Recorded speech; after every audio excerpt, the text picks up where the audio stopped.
Inicialmente, eu queria dar as boas-vindas a todos os amigos e amigas que acompanham este podcast, que tem como tema a sustentabilidade e os impactos sobre as empresas, a reputação e a imagem das empresas. E, para tratar desse assunto, nós temos dois convidados especiais aqui, dois especialistas consagrados nos mercados financeiros e capitais, que vão nos ajudar a trabalhar melhor esse tema.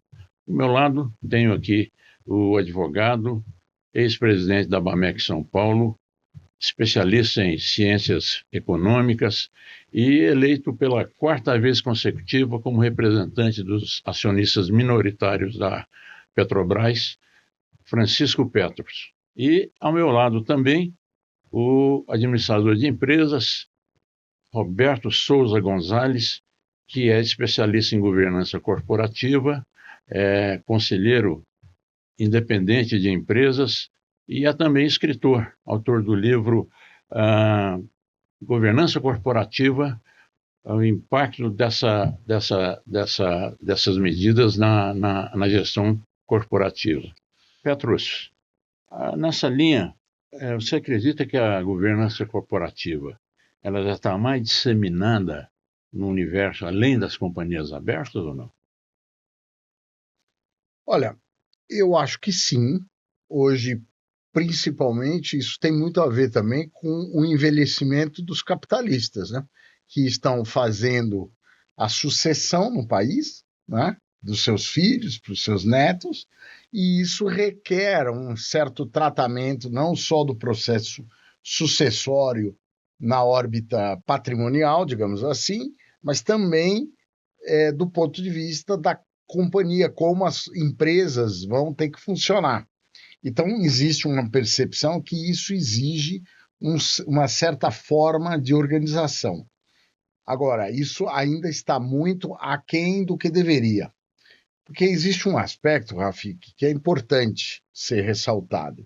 E acho que a nossa audiência vai compreender bem isso. A governança corporativa, ela não é propriamente um assunto de natureza microeconômica. Ela não trata apenas da empresa, ela trata da sociedade. No final dos anos 1970, teve um filósofo não muito conhecido, chamado Peter French, que ele escreveu um artigo que se tornou seminal, que se tornou muito conhecido no ambiente da discussão da governança corporativa, que chama-se a empresa como uma pessoa moral. As empresas adquiriram uma certa moralidade, mesmo que seja uma ficção jurídica, mas há uma moralidade. As empresas não podem fazer o que querem do ponto de vista do meio ambiente, do ponto de vista da sociedade, dos seus produtos e assim por diante. E isso, no mundo globalizado e tão faladamente globalizado, requer um certo tipo de comportamento que tenha um comprometimento que já não é só com as suas sociedades locais ou com as comunidades locais, mas sim com a própria humanidade. Isso vai ter que evoluir, ou a humanidade sucumbirá a processos desastrosos. A transição climática, as mudanças climáticas, são apenas, sem trocadilho, a ponta do iceberg desse processo. Então, nós estamos num momento crucial em que a humanidade está escolhendo não mais as suas escolhas em função da melhoria da qualidade de vida, mas sim da sua própria sobrevivência, muito aquém de pessoas como nós, provavelmente da própria audiência. Por quê? Porque isso intergeracionalmente vai demorar talvez 50 anos, 100 anos, mas a humanidade terá de sobreviver num novo contexto. Posso comentar uma coisa, Petros, sobre essa questão de sucessão, comentar um caso real que ocorreu comigo para falar de um processo evolutivo. 2013 e 2014. 2013, no interior do Brasil, região centro-oeste, fui ministrar o treinamento de governança para donos de fazendas. Eu cheguei lá para ministrar o treinamento, quando eu vi muitos deles, senhores, com cerca de 70 anos, armados. Aí eu saí, eu não queria, eu falei, eu nunca dei aula na minha vida com pessoas armadas. Falei, vai que eu falo uma coisa que ele não gosta, né? Aí o pessoal me convenceu, né, falaram que eu tinha ido no banheiro para eles, dei aula. No ano seguinte, eu fui dar aula para a geração seguinte, para a turma de 30 e poucos anos, 40. Mas muitos pais trouxeram eles. Abriam assim, estava com o revólver. Mas pelo menos os filhos de 30, 40 anos já não estavam armados. Já é um pouquinho de evolução.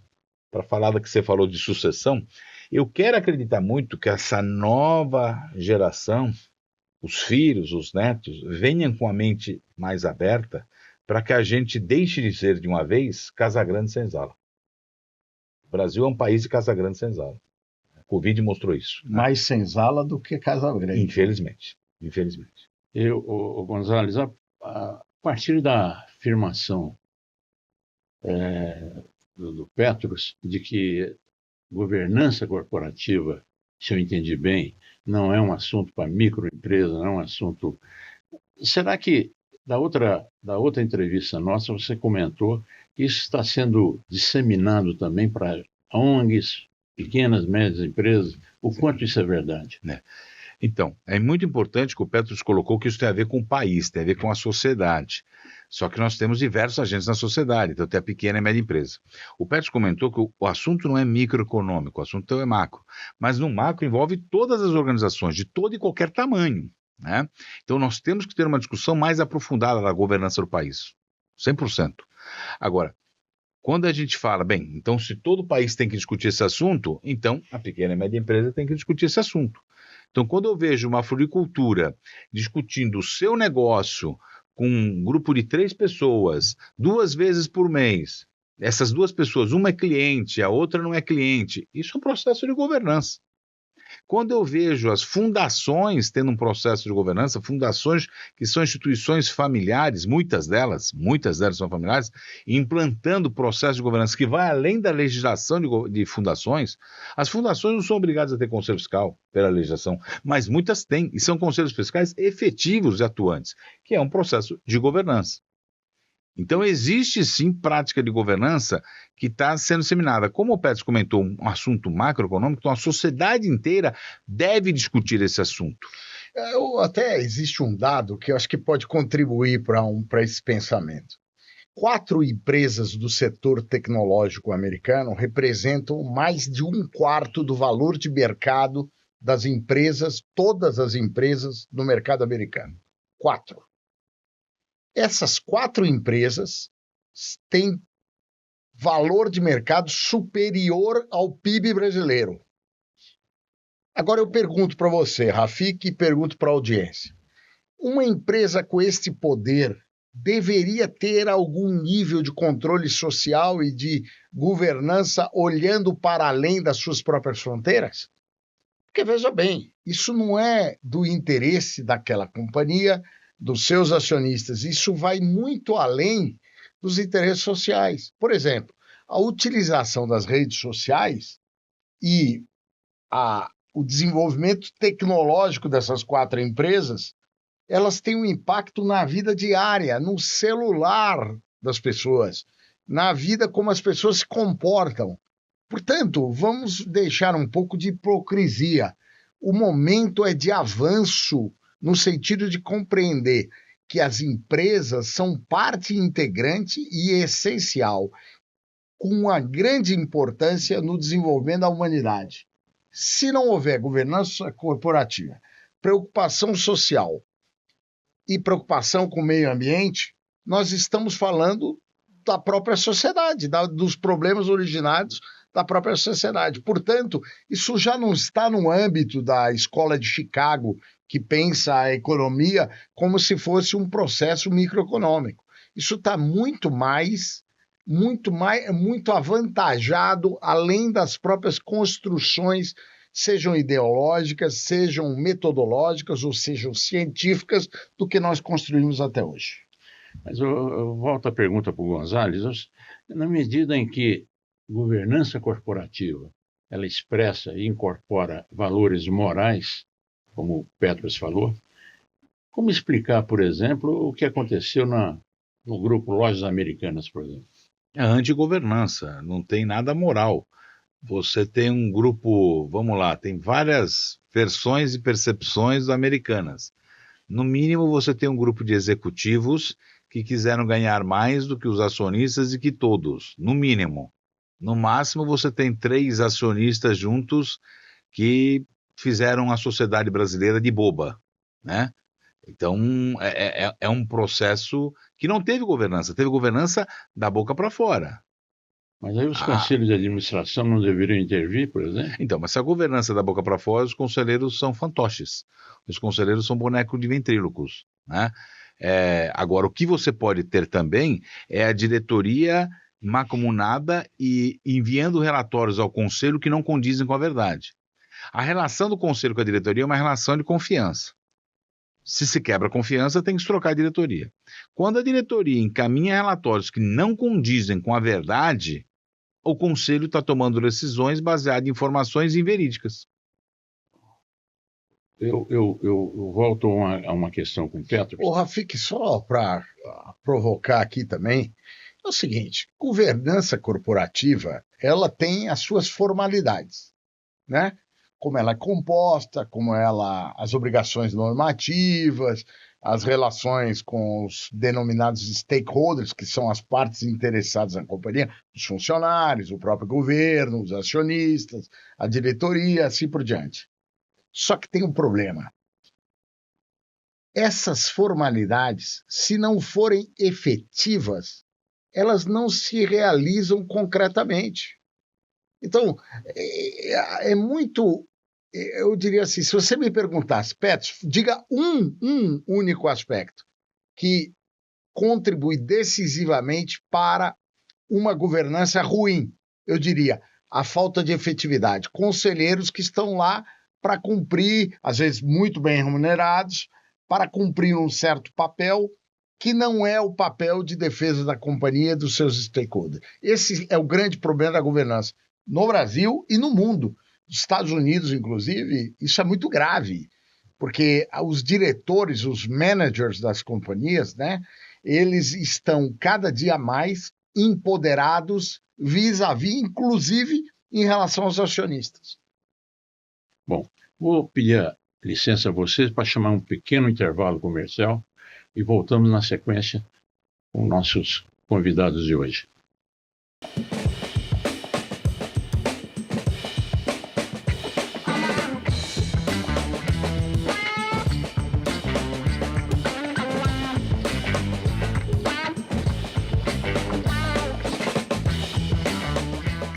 Gonzales, você como conselheiro na área de governança corporativa, que tipo de conselho você daria para um empresário efetivamente interessado na montagem de um conselho de administração?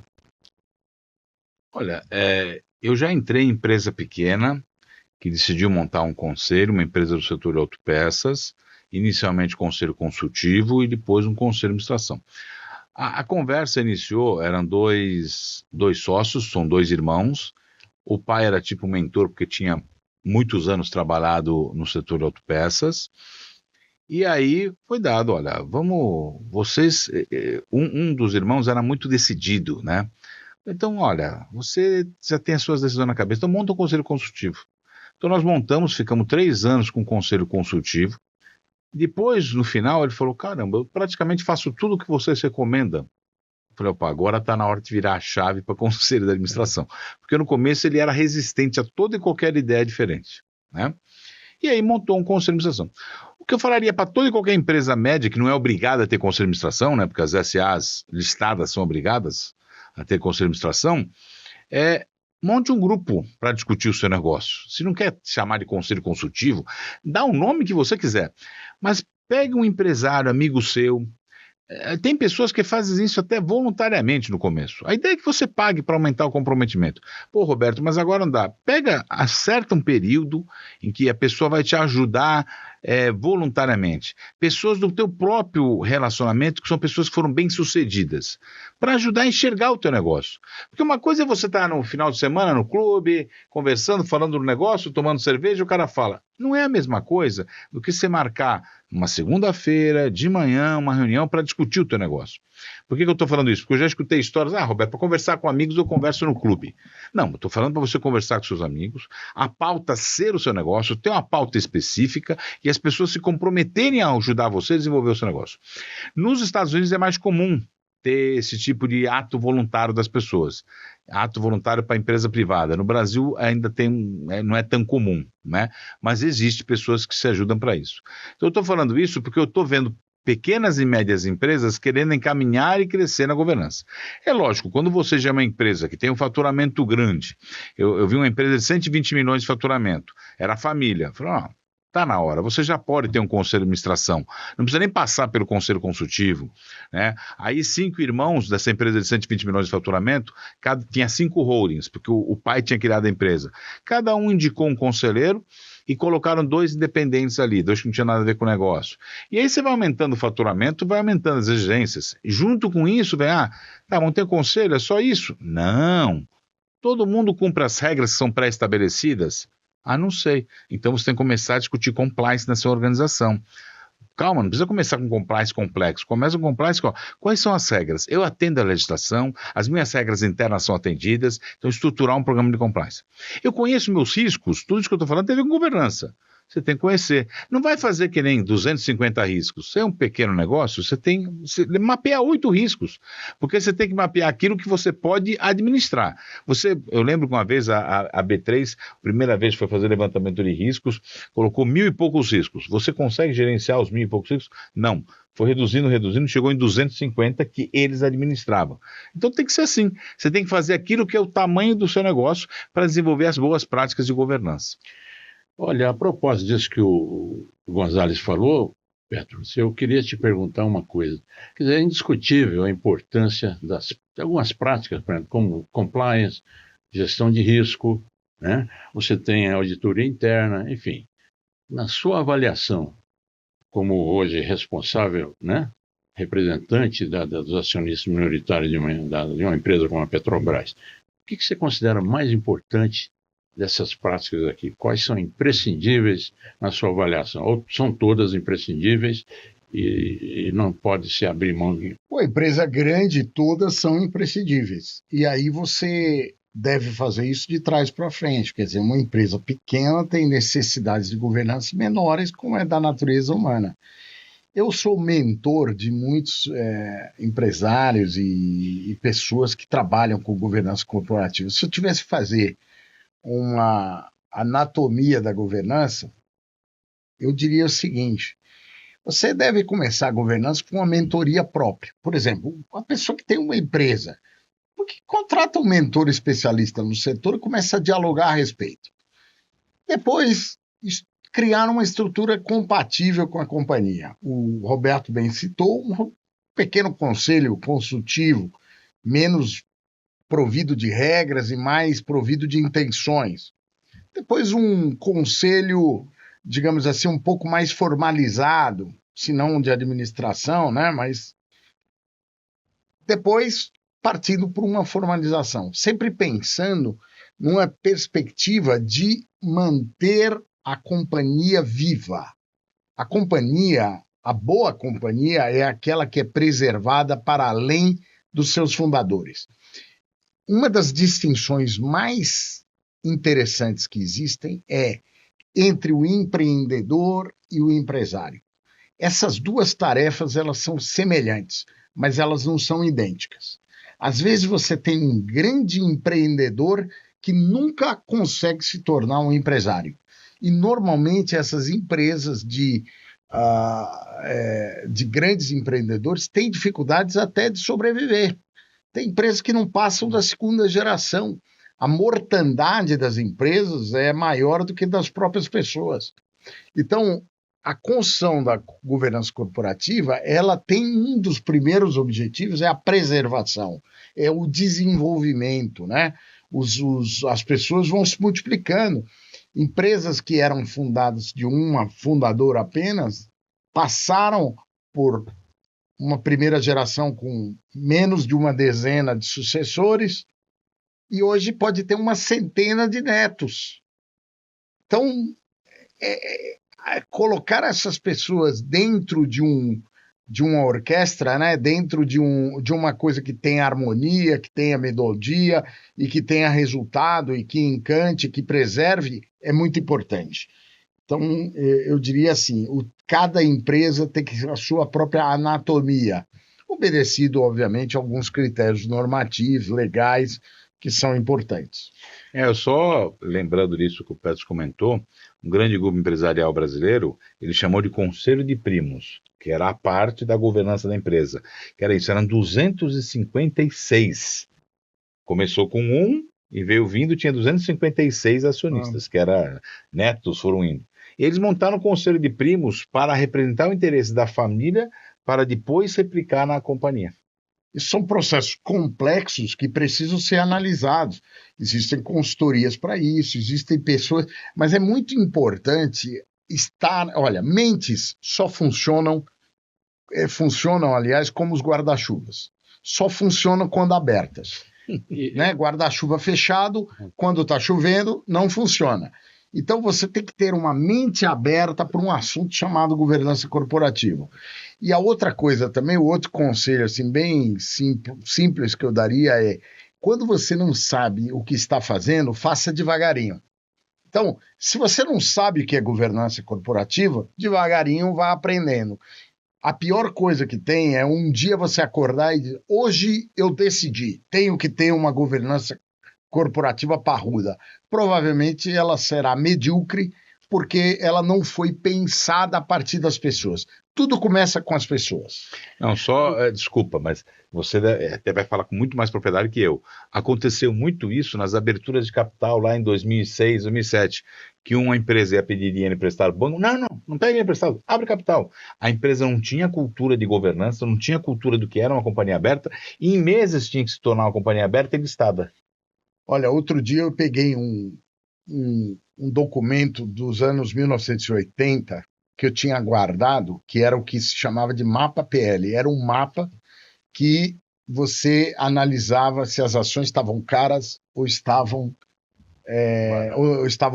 baratas, né? Para você recomendar compra, venda, manutenção. Era esse o objetivo naquela época. Aí eu abri aquele documento e percebi que 87% das empresas tinham desaparecido. Empresas de capital aberto. Elas tinham sido compradas, fundidas, vendidas, quebraram. Setor de varejo, a quantidade de empresas que quebraram, Casa Centro, Gearonson, eram empresas muito bem reputadas. Então, a longevidade das empresas depende da sua própria saúde. Mas a empresa é uma ficção jurídica. Ela depende de pessoas naturais, né? Então, eu concordo muito com a visão do Roberto nesse sentido. Mas, Petros, nós sabemos, né, participamos aí bastante, por muitos anos aí do mercado de capitais. Na verdade, grande parte das empresas, o Gonzalez tem razão, vinham ao mercado para captar recursos que ela não tinha. Né? Vinha, captava o recurso, depois malversava ou não, e desaparecia na sequência. Você nunca mais ouvia falar. E empresas dos diversos setores, né? Mas, enfim, eu acho que nós devemos algumas considerações sobre, por exemplo, o livro que você escreveu. Você escreveu um livro com um título ousado, que eu achei ousado o título, é Governança Corporativa, né? O poder de transformação das empresas. Como é que funciona esse poder de transformação a partir disso?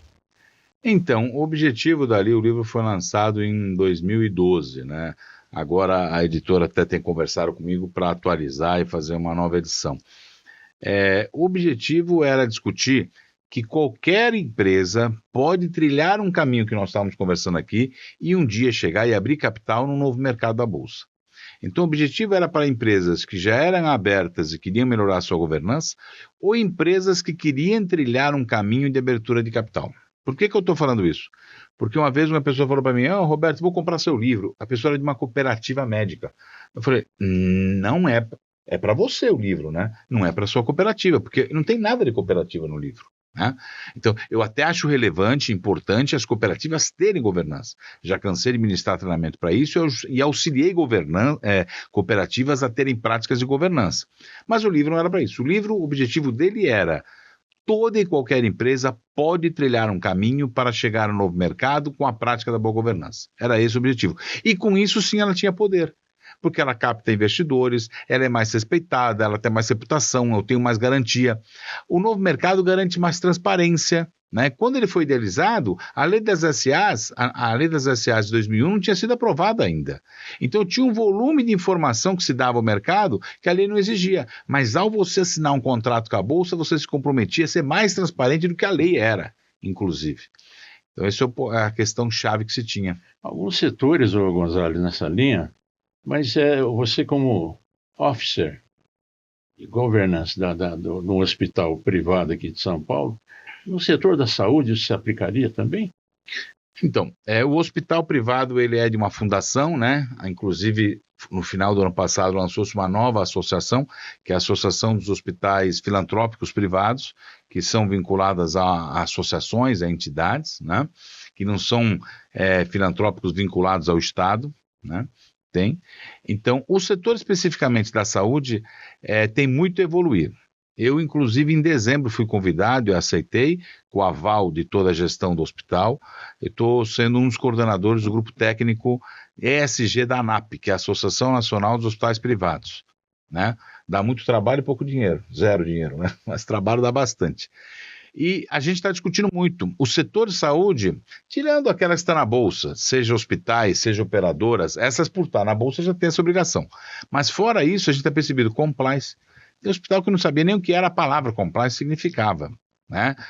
Gestão de risco, auditoria interna, controladoria, isso você falou, é um setor que demorou para entrar, não só em governança, como na questão socioambiental. Ambiental acelerou-se porque veio uma legislação forte, por exemplo, o eixo hospitalar, tá? Então, o ambiental cresceu, mas os outros nem tanto, né? Então, é um setor que está se desenvolvendo, está crescendo, mas ele realmente entrou atrasado. E acredito que o fato de operadoras de hospitais terem entrado na Bolsa acendeu o sinal amarelo de alerta para que outros do setor que não estão na Bolsa acelerassem essa agenda. E é o que está ocorrendo. Bom, licença aos meus convidados para um ligeiro intervalo e a gente volta na sequência aí com novas perguntas. Terras Altas Resort and Convention Center, localizado em Itapecerica da Serra, em meio a 240 mil metros quadrados de Mata Atlântica, o Terras Altas conta com 4 complexos para eventos, 140 apartamentos, lazer completo, gastronomia internacional, diária 30 horas e day use. Outro diferencial é o Terras Altas Estúdio. Terras Altas, eventos e lazer em conexão com a natureza. Voltando às nossas perguntas desse nosso podcast, Petros, por que é importante ter diretrizes e políticas claras nos conselhos de administração das empresas? Porque, por causa das duas relações, aliás, das mais importantes, que são as verticais e as horizontais. Você tem que falar com todos os seus stakeholders ou partes interessadas. Se usa muita nomenclatura em inglês, mas o termo é partes relacionadas em português, que são os seus funcionários, o governo, a comunidade próxima do entorno, como se chama, e assim por diante. Essa horizontalidade é relevante. E a segunda, verticalidade, que é da relação dos acionistas até todas as estruturas da governança da companhia. Se você não tem clareza e efetividade das políticas, você não tem cultura. E a cultura é o que mais sedimenta as empresas em um certo caminho, né? É uma pesquisa já bastante antiga, se não me engano, da a Universidade Northwestern, nos Estados Unidos. Ela chegou a uma conclusão um pouco simples, mas verdadeira, que o que sedimenta as empresas é a sua cultura. É o único fator, o único fio condutor da longevidade das companhias. Bom, e vamos à última pergunta para o meu amigo Gonzalez. Você escreveu no seu livro um capítulo, tem um um capítulo curioso. Você chamou de dilema do biscoito. O que vem a ser exatamente isso, Gonzalez? Bem, todos nós aqui lembramos da propaganda da Tostines, novas gerações, não lembra, você tem que contextualizar. Vende mais porque é fresquinho ou é fresquinho porque vende mais? Esse capítulo fala, você tem governança porque é sustentável ou você pratica sustentabilidade porque tem governança? É isso que trata. Não dá para acreditar numa empresa que tenha N práticas socioambientais e seu processo decisório seja todo falho capenga. Né? Vai chegar um momento, essas práticas socioambientais são porque algum diretor, porque alguém especificamente acredita nela, mas não é uma coisa que está, aproveitando a fala do Petros, na cultura. A governança tem muito a ver para fortalecer a cultura. É fundamental esse processo, a fala do Petros é perfeita porque é isso, o que fortalece é isso. E a governança vem para fortalecer cultura. Então, você tem que entender que a questão socioambiental está presente na cultura. Se não tiver, se for uma agenda do CEO, se o CEO sai, acabou. Se está na cultura, está nos acionistas presentes isso dentro da organização, pode mudar o CEO, que isso não vai deixar de ser praticado na organização. Então isso é importante. O dilema do biscoito é bem esse. Eu tenho que ter uma boa prática de governança para ser solidamente sustentável e eu só posso ter práticas sustentáveis se eu tiver uma governança por detrás. Então é a questão do vende mais porque é fresquinho porque vende mais. É esse o trocadilho que é o capítulo do livro de governança corporativa.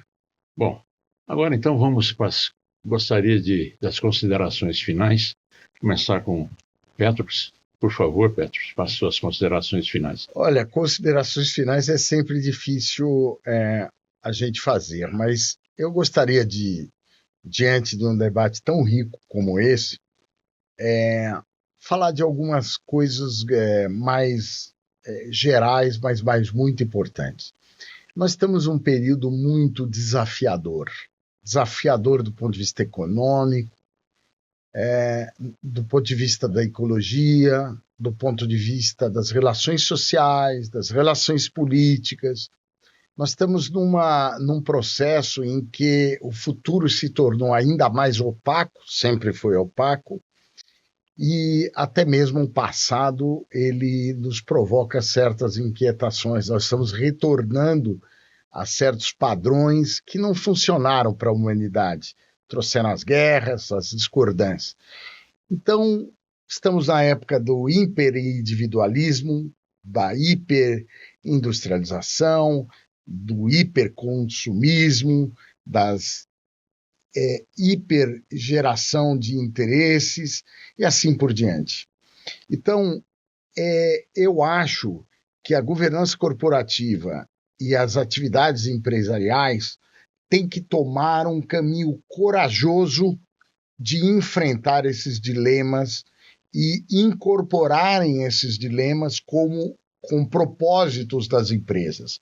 Uma empresa que não tem propósitos em vista dos grandes desafios que a humanidade passa é uma empresa que está com absoluta falta de sintonia com a humanidade.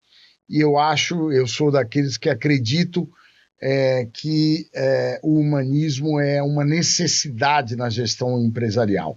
Sempre que vivemos entre uma dicotomia entre o interesse econômico e o interesse das pessoas nos seus direitos, nos seus deveres, a humanidade não caminhou bem. Então, eu acho que a governança corporativa ela vai adentrar numa fase muito desafiadora. E, para isso, as pessoas têm que ser o elemento motor da incorporação de novos propósitos ao mundo empresarial, sob pena da gente deixar um mundo muito pior para as próximas gerações. Então, as minhas considerações finais seriam talvez as considerações iniciais que eu proporia à nossa audiência para que a gente tenha um mundo melhor, mais feliz e mais desenvolvido de uma maneira orgânica e holística, né? De uma maneira geral, digamos assim. Essas seriam as minhas colocações aqui, Rafik, já agradecendo a você por essa magnífica entrevista. Obrigado, Ter. Agora vamos ao Gonzalez.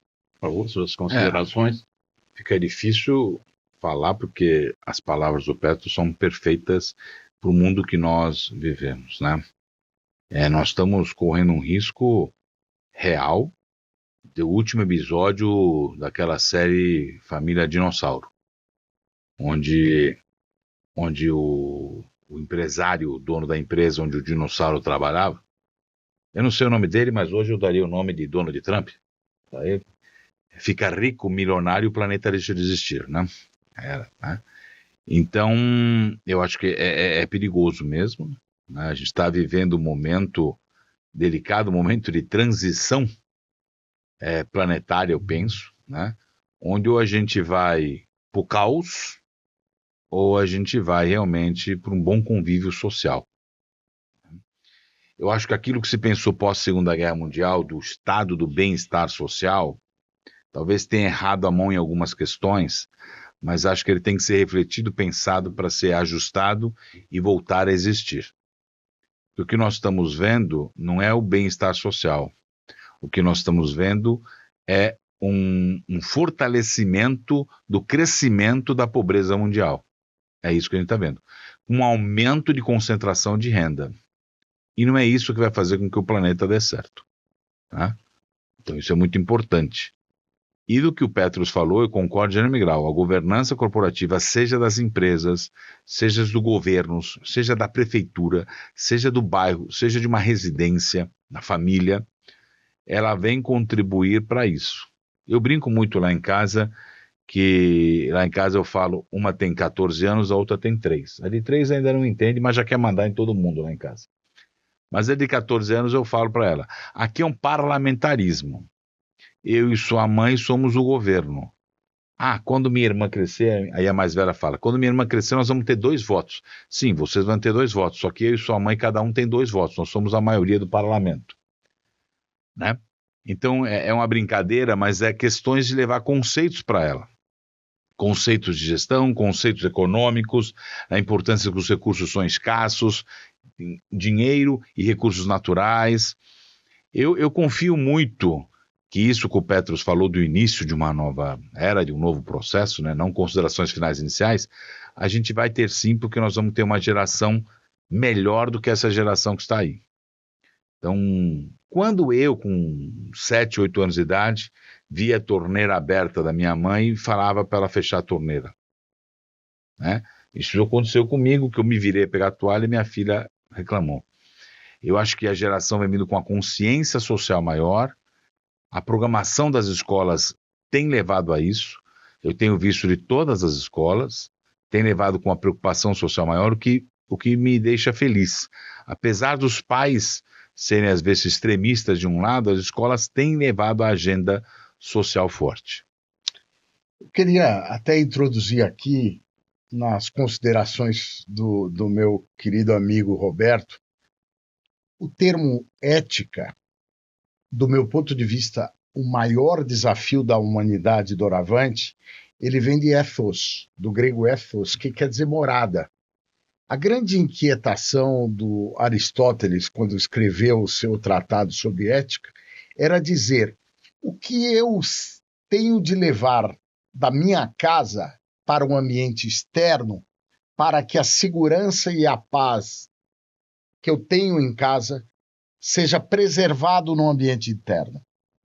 Então, foi desta lógica que surgiu o conceito de ética e que é um conceito político.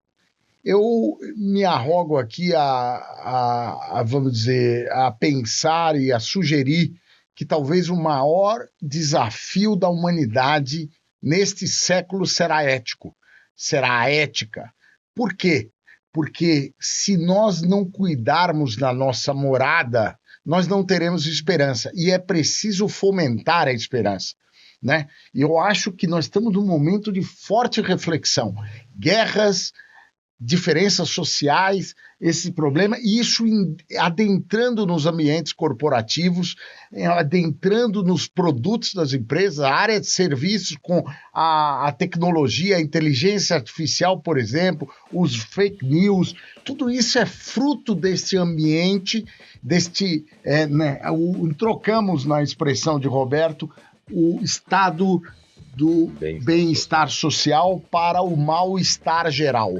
Nós temos que parar esse processo e nós aqui somos todos partes dessas engrenagens, então eu convido a nossa audiência aqui a serem elementos de transformação social, política e econômica, porque nós temos essa força. Olha, eu agradeço, as palavras do Preto são minhas palavras, eu quero agradecer também ao Lafic por proporcionar esse excelentíssimo programa, o Marcos, nosso diretor, a Andréia, e você, Rafik, que conduziu com maestria aqui. Foi uma honra muito grande poder estar aqui com o meu mentor Petros, para mim foi um orgulho enorme. Eu vou finalizar com a dor no coração, que a entrevista estava excelente, mas fica para uma próxima oportunidade. Eu quero cumprimentar aqui Francisco Petros e Roberto Gonzalez pela brilhante entrevista que concederam a nós. E, em nome da produção, quero mais uma vez agradecer a honrosa participação e esperando numa próxima oportunidade podermos mais uma vez retomar o tema que eu acho que vai ser de grande interesse da nossa audiência aqui. Muito obrigado por tudo.